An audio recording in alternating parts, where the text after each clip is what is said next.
Muy buenos días, mis queridos estudiantes de premédica, medicina, tecnología médica, enfermería o lo que sea. Les habla su amigo, el doctor Julio Manuel Martínez Echevarría, dándoles la bienvenida en nuestra sesión de hoy, viernes 12 de diciembre de 2025. Y hoy continuamos con el segundo set de preguntas en hematología y oncología. Ya yo había grabado dos sets de casos de hematología y oncología, y para que tengan una mejor idea de cuándo fue eso, eso fue en las dos sesiones de los casos. Fueron en agosto 27. Lo van a encontrar en los recordings o los video recordings, la sección de videos de este canal.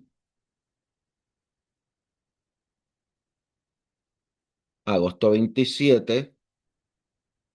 Y anterior a eso habíamos hecho una primera sesión de hematología y oncología en junio 11. Junio 11, primera sesión, primeros tres casos de hematología y oncología. Agosto 27 fue la segunda sesión de hematología y oncología, donde está el segundo set de casos. Así es que no vamos a hacer casos esta semana en hematología y oncología para emparejar los temas.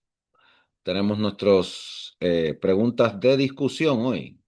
Multiple choice questions al estilo del USMLE. Contestamos las preguntas, discutimos por qué la alternativa correcta es correcta y por qué las incorrectas son incorrectas. Vamos a dejarme de estar hablando y vamos a empezar de inmediato a nuestra sesión. Una mujer de 38 años, una joven de 38 años, que regresa a Estados Unidos después de un viaje al Japón. Se queja de dolor torácico repentino, dificultad para respirar. No toma ningún medicamento aparte de una píldora anticonceptiva oral. Presenta taquicardia, taquipnea, su pantorrilla derecha está hinchada y sensible, ingresa para recibir el tratamiento adecuado. ¿Cuál de las siguientes pruebas de laboratorio es importante para monitorear o monitorizar su tratamiento inicial? A. Tiempo de sangrado. B. Índice internacional normalizado. C. No se requiere monitorización, que se vaya al carajo. D. Tiempo de tromboplastina parcial. O E. Tiempo de protrombina.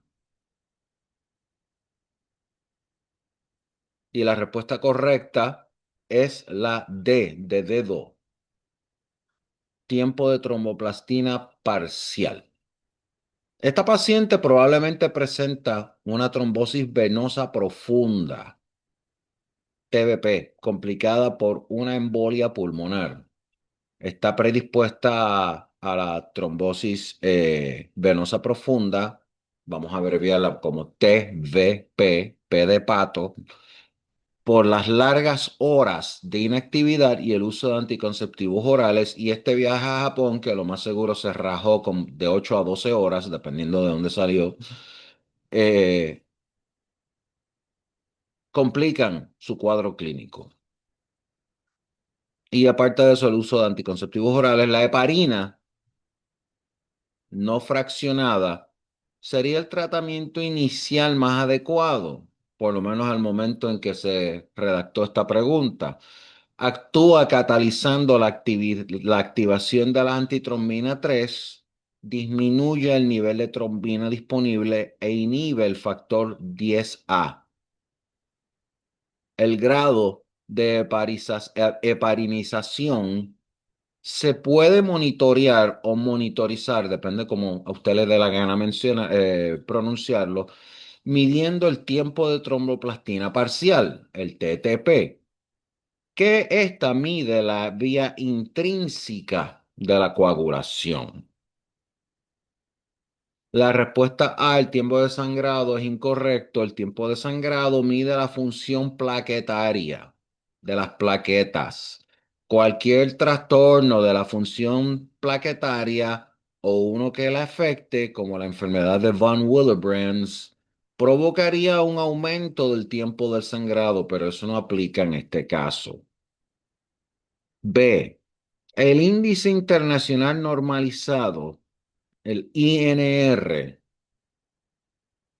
es un método para estandarizar las mediciones del tiempo de protrombina entre laboratorios y el INR debe monitorizarse en pacientes tratados con warfarina, ya que el INR terapéutico se encuentra entre 2 y 3, no es muy alto. La respuesta C, no se requiere monitorización. Que se fastidie la paciente, que se la lleve el diablo, ¿verdad? Un paciente tratado con heparina de bajo peso molecular, low molecular weight heparin, no necesita monitorización de laboratorio, pero en este caso es poco probable que este paciente reciba tratamiento con eh, heparina de bajo peso molecular, que es más costosa y más difícil de revertir en casos de anticoagulación supraterapéutica. Así es que, aparte de que mencionamos que esto le está provocando una embolia pulmonar. Tenemos que tomar una decisión en el momento. No podemos sentarnos a deshojar margaritas o deshojar rosas. El tratamiento inicial de elección para la anticoagulación hospitalaria, salvo en contraindicaciones específicas, sigue siendo la heparina. La respuesta es el TP también es incorrecta. El TP es una medida de vía extrínseca de la coagulación y este valor debe monitorizarse cuando se utiliza warfarina como el anticoagulante. ¿Ok? ¿Estamos? Sí, estamos. Vamos a la pregunta 7, que sería la segunda pregunta del lote. Séptima pregunta desde que empezamos este mambo hace unos meses atrás. Una niña, de hecho, me preguntó alguien cuándo fue la primera sesión de preguntas y respuestas en hematología y oncología y fue el 29 de agosto, los otros días. Pregunta 7. Ahí discutimos 5 preguntas en aquella sesión. Vamos a la séptima pregunta. Una niña de 4 años es llevada de urgencia, emergencia. Esto es una emergencia con un historial de 8 horas de vómitos en proyectil ¡pa! Y cefalea. Sus padres comentan que la paciente se encontraba bien hasta hace 2 meses cuando notaron que se estaba volviendo cada vez más torpe. Estaba como un caculo dentro de una botella, chocando con todo. La exploración física muestra nistagmo en todas las direcciones de la mirada y una ataxia troncal. Los análisis de sangre muestran un recuento de leucocitos de 7.200, un nivel de hemoglobina de 12,3 y un recuento de plaquetas de 225.000. Con esta data, ¿cuál de las siguientes características es más probable que se evidencien en el examen histopatológico de la lesión? A. Núcleos con tinción profunda y escaso citoplasma dispuestos en pseudo, eh, pseudorosetas. Esa es la alternativa A. Núcleos con tinción profunda y escaso citoplasma dispuestos en pseudorosetas. B.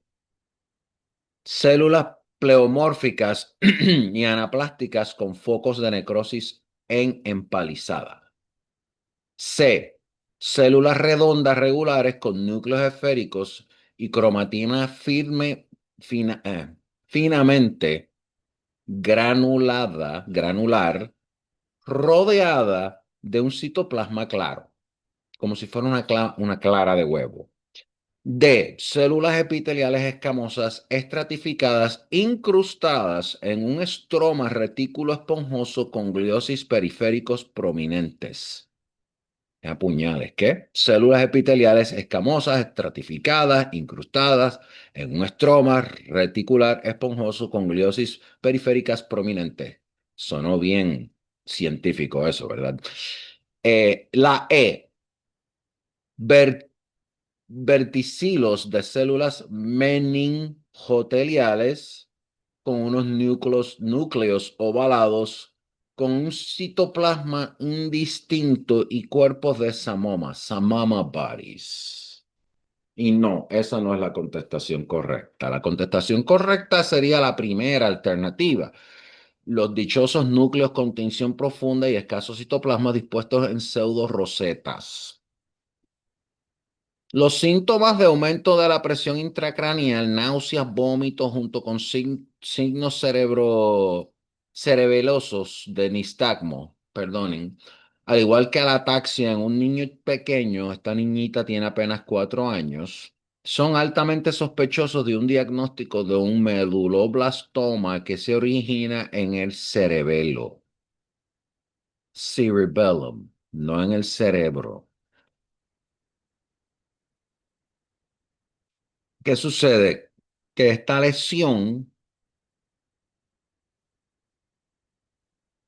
es el tumor cerebral maligno más común en niños. Pregúntenle a su ChatGPT o a su agente Gemini o a Pilot, a cualquiera de estas aplicaciones que hay hoy en día.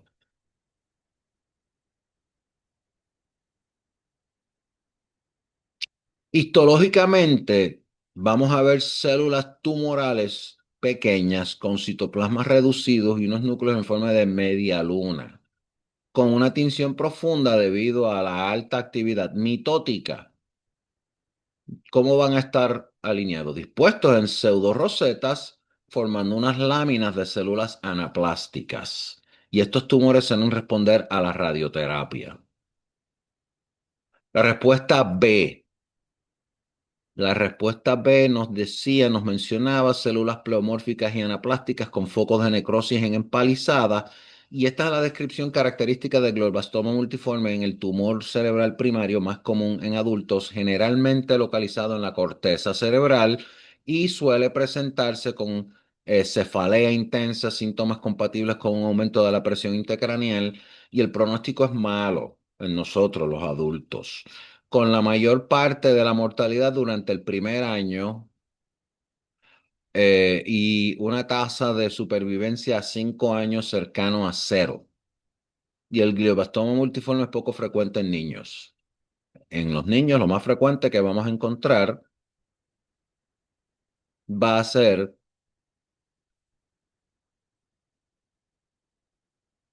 el meduloblastoma. La respuesta C. ¿Qué nos dijo la respuesta C? Células redondas regulares con núcleos estéricos, esféricos y cromatina finalmente granular rodeada de citoplasma claro, como si fuera una clara de huevo. No, esta descripción, sería un diagnóstico de oligodendroglioma. Oligodendroglioma. Un tumor benigno. Crecimiento lento, relativamente raro, se encuentra con mayor frecuencia en los lóbulos frontales. Los síntomas generales incluyen cefalea, convulsiones, alteraciones cognitivas, mientras que las lesiones focales pueden presentarse con debilidad localizada, pérdida sensorial o una afasia, y el tumor está formado por células con núcleos redondos y citoplasmas claros con un aspecto similar a un huevo frito, y a menudo se asocia con áreas de calcificación. La respuesta D. Eso describe un craniofaringioma, que fue las células epiteliales escamosas estratificadas incrustadas en un estroma reticular esponjoso con gliosis periférico prominente. Eso es un craniofaringioma, que es el tumor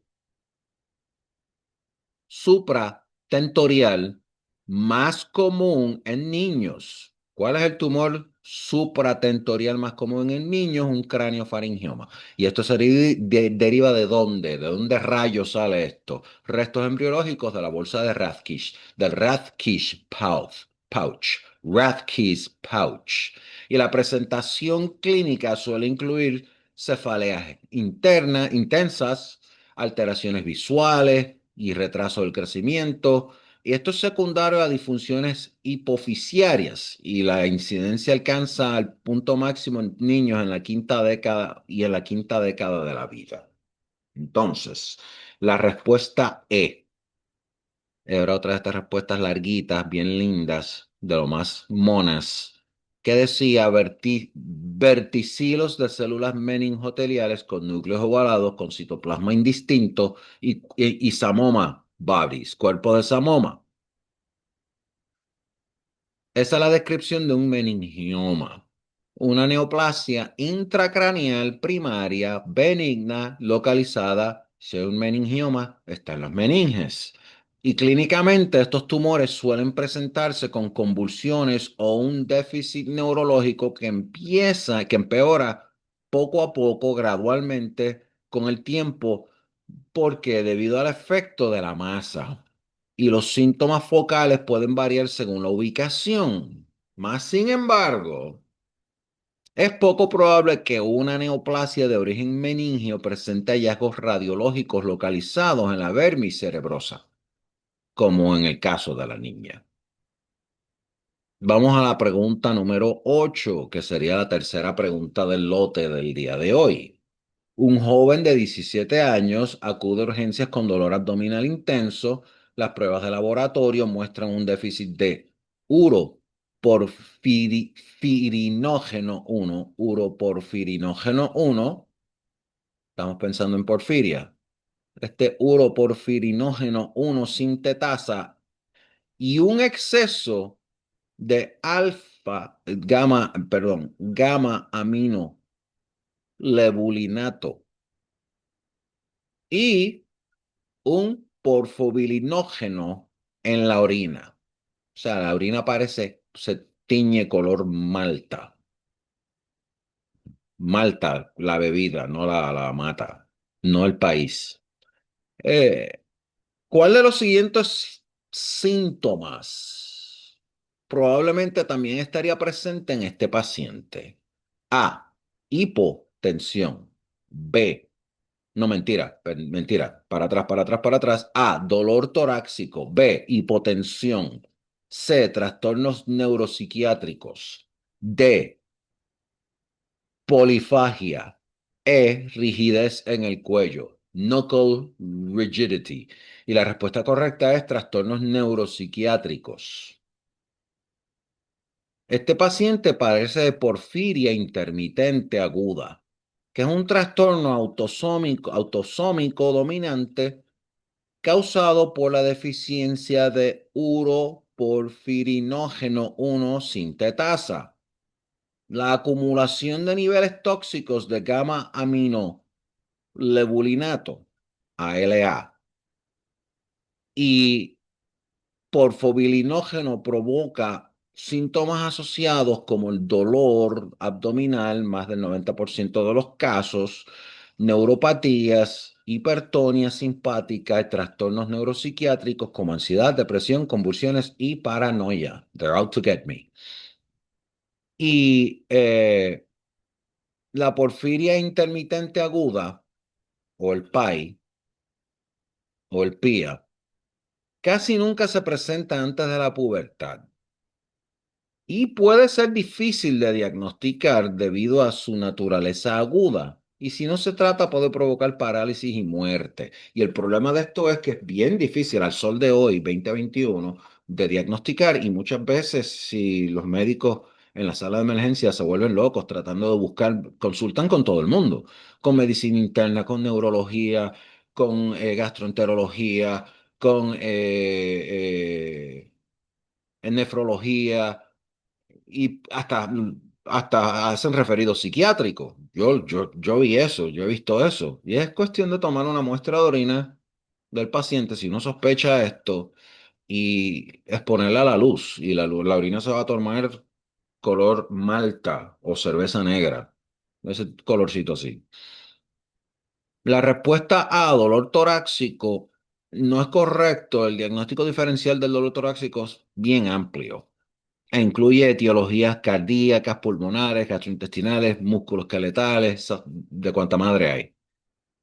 Sin embargo, un ataque de porfiria intermitente, un PIA, no se asocia con dolor torácico, es más abajo, cerca de la vejiga, sí. La respuesta B, hipotensión, también es incorrecto. Debido al elevado tono simpático causado por el dolor de la artritis, la hipertensión de esta crisis, de este tipo de crisis, la hipertensión puede estar asociada con la porfiria intermitente aguda, pero no la hipotensión. ¿Estamos? La respuesta D, polifagia, comer mucho, aumento considerable del apetito. Se vuelve uno una draga humana. Es uno de los síntomas cardinales asociados con la diabetes mellitus, no con la porfiria intermitente aguda. La respuesta E, rigidez en la nuca, knuckle rigidity, puede estar asociado con irritación de las meningias, puede presentarse en la meningitis o en problemas musculoesqueletales, un espasmo del cuello bien violento, pero no en la porfiria intermitente aguda. Vamos a la cuarta pregunta del día, novena pregunta del lote. Un niño africano de 7 años presenta una masa en el cuello y linfadenopatía cervical indolora.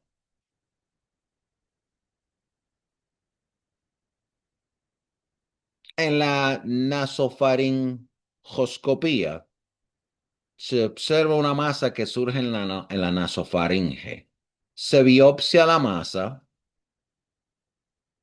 y entonces en el microscopio óptico las células se disponen en un patrón cintial con núcleos vesiculados y nucleolos prominentes.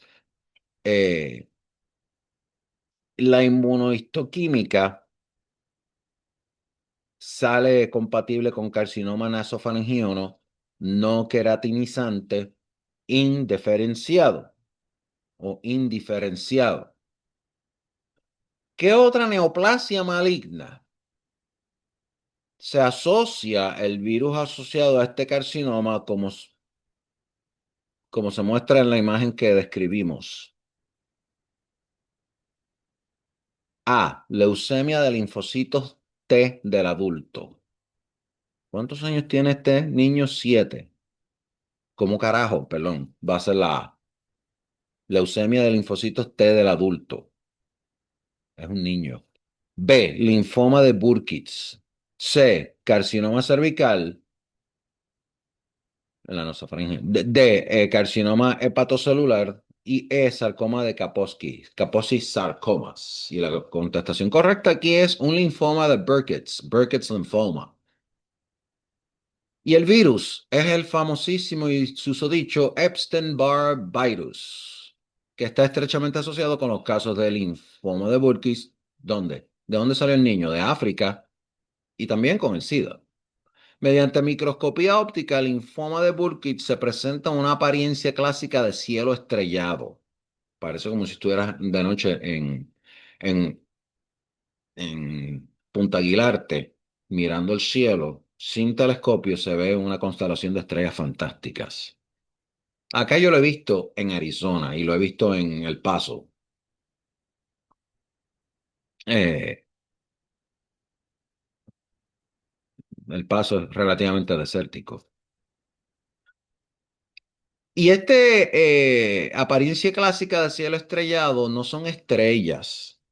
Está compuesto por células monomórficas de tamaño mediano con citoplasma basófilo y profundo, un citoplasma basófilo profundo y numerosos macrófagos, macrophages de cuerpo tingible. Las tinciones, hablando de tingible, las tinciones de la inmunohistoquímica demuestran que las células tumorales están compuestas por linfocitos B de bruto, monoclonales CD10 positivos. Linfocitos B monoclonales CD10 positivos. Y el 90% de los casos del linfoma de Burkitt contienen una translocación del C rayita MYC. Vamos a las respuestas incorrectas. La A, leucemia de linfocitos T del adulto. La leucemia de linfocitos T en adultos se asocia más comúnmente con el virus linfotrópico de células T humano tipo 1, HTLV1. Y el HTLV1 es endémico en el suroeste del Japón, Sudamérica, África Central y en algunas partes del Caribe. ¿Cómo se transmite? A través de productos sanguíneos, leche materna y secreciones sexuales. Ahí lo dejo. La leucemia de linfocitos T en adultos se presenta en entre el 1 y el 5% de los pacientes con HTLV1 positivos. O sea, virus linfotrópico de células T humano tipo 1. En la leucemia de linfocitos T en adultos, las células neoplásticas presentan núcleos multilobulados en forma de trébol. Bien chulo. Y a menudo invaden la dermis y las capas de tejido subcutáneo. ¿Por qué estamos discutiendo esto si es en el adulto? Pues porque una de las alternativas nos expuso a esta discusión. La respuesta C es también incorrecta. La respuesta C, carcinoma cervical. Estudios epidemiológicos indican que las infecciones por el virus del papiloma humano, HPV, Human Papilloma Virus, son el factor de riesgo más importante para el desarrollo de cáncer de cuello uterino. ¿Qué sucede? La mayoría de los cánceres anales, perianales, vulvares y de pene, así como en algunos cánceres de células escamosas orofaringeos, también parecen estar relacionados a la infección por HPV cuando hay ciertas actividades sexuales en estas áreas que mencioné. Existen cepas de HPV de alto y bajo riesgo. La principal diferencia radica en que las cepas de bajo riesgo se mantienen como episomas de ADN extra cromosómicos en las células que están infectadas, mientras que el genoma del HPV de alto riesgo se integra en el ADN celular del huésped. Este evento de recombinación a menudo deja los oncógenos virales E6 y E7 acoplados en las secuencias promotoras y potenciadoras virales, lo que permite su expresión continua tras la integración. Y el E7, y no estoy hablando del rango en el servicio militar, el E7 inactiva la proteína RB, R grande, B de bruto, chiquita, mientras que el E6 actúa, es la causa de destrucción del P53. Le pueden dar rewind cuantas veces quieran a esta sesión, y a cualquier sesión, para que tomen sus notas. Y esto genera resistencia a la apoptosis y permite que las células con daño en el ADN sobrevivan y se proliferen, crecer y multiplicaos. Finalmente puede haber progresión a malignidad. Aquí es cuando se ponen los huevos a $2, porque se pusieron a peso no hace mucho. Histológicamente, entre el 90 y el 95% de los cánceres del cuello uterino invasivos son carcinomas de células escamosas eh, y aproximadamente al menos el 5% son adenocarcinomas, mejor dicho. Cuando lo ponemos en el microscopio, en la microscopía óptica, los cánceres invasivos tempranos aparecen como un pequeño brote de células invasivas que penetran la membrana basal y avanzan hacia el estroma subyacente y las acumulaciones linfocíticas en el estroma representan una reacción a la invasión. ¿Ok? Vamos a la respuesta D de Daga, carcinoma hepatocelular. Tanto las infecciones por eh, VHB como por VHC están asociados con el desarrollo del carcinoma hepatocelular. El VHB causa CHC mediante una combinación de inflamación hepática crónica e integración del genoma viral en el ADN del huésped. La histopatología del CHC por el VHB o por el VHC Varía según el grado de diferenciación del tumor, pero con mayor frecuencia presenta un patrón trabecular y está estrechamente asociado con la cirrosis.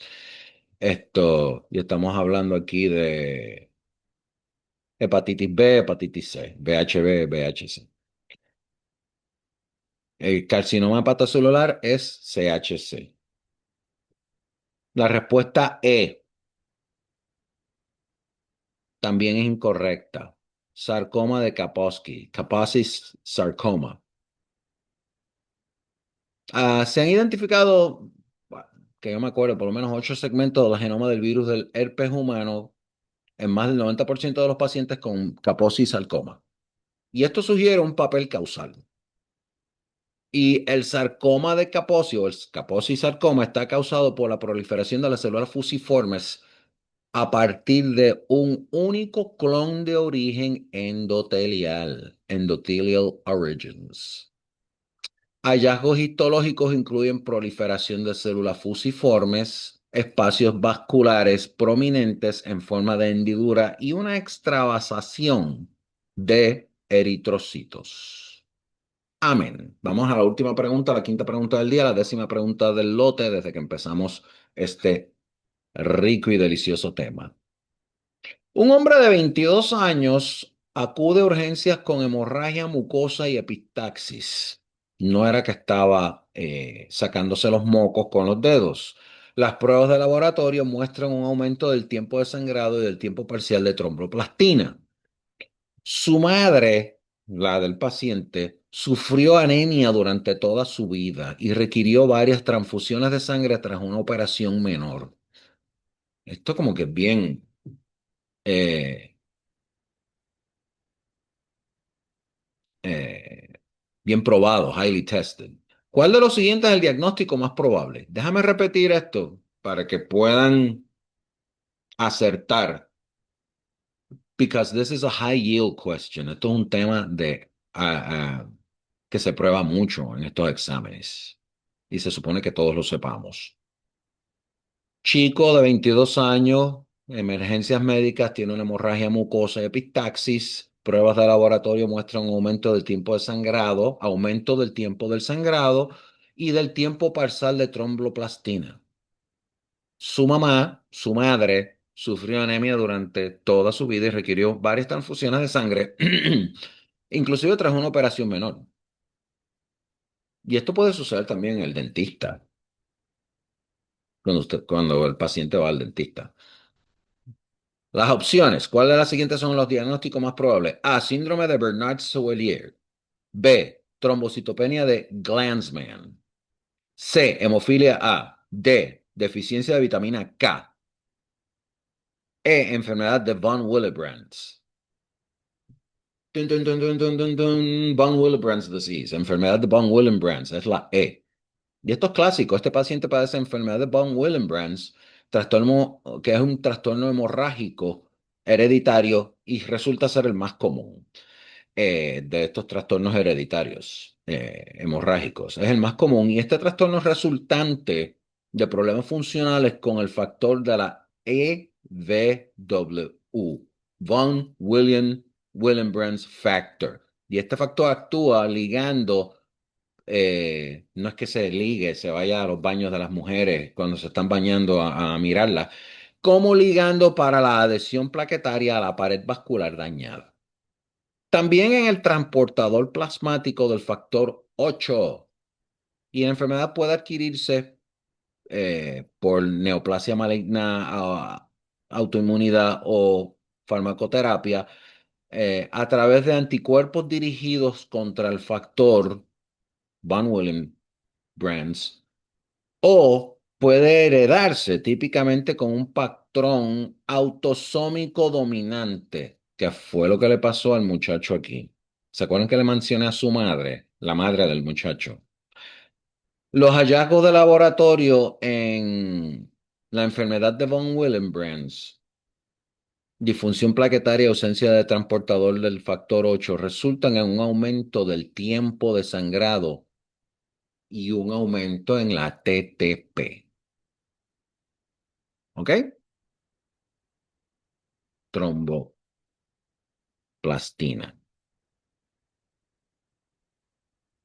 La respuesta A, síndrome de Bernard-Soulier. Esto es un defecto hereditario en la adhesión plaquetaria debido a la disminución de la expresión superficial de la glucoproteína 1B de bueno o de bruto. Las pruebas de laboratorio revelarían un aumento del tiempo del sangrado, un recuento plaquetario normal y un TP normal y un TTP normal. La B, trombocitopenia de Glanzmann.